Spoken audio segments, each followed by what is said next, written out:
Excellency Samia Suluhu Hassan, President of the United Republic of Tanzania, Excellency Dr. Hussein Ali Mwinyi, President of the Revolutionary Government of Zanzibar, Excellencies, heads of state and government, former heads of state, other leaders present here representing their countries, Vice President of Kenya,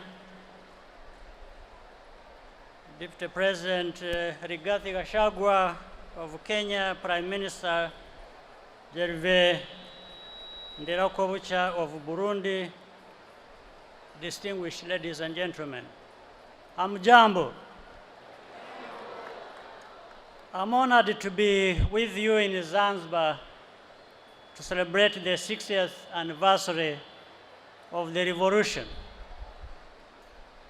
Nawapongeza sana viongozi na wananchi wa Zanzibar kwa kuyadumisha malengo ya mapinduzi ya Zanzibar na kuyaendeleza matarajio na malengo ya waasisi wa mapinduzi.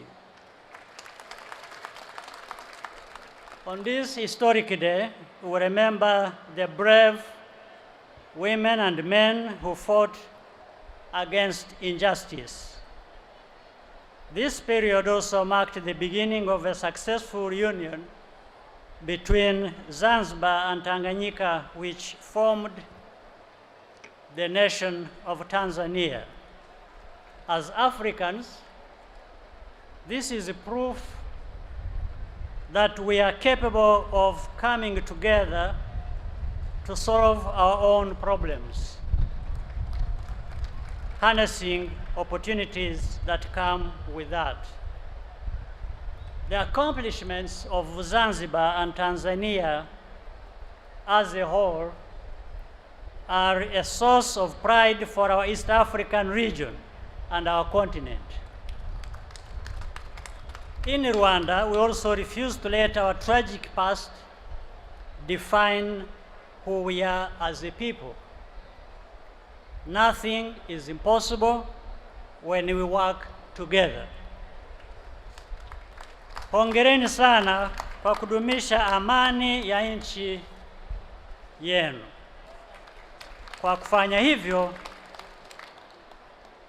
mumedumu katika dhana ya mapinduzi na mafanikio yenu katika muungano.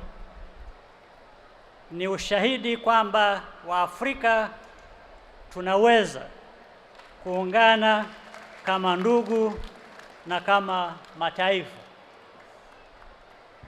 Thank you for the warm welcome and hospitality in this beautiful Zanzibar. Once again, congratulations. Asanteni sana, Mungu awabariki.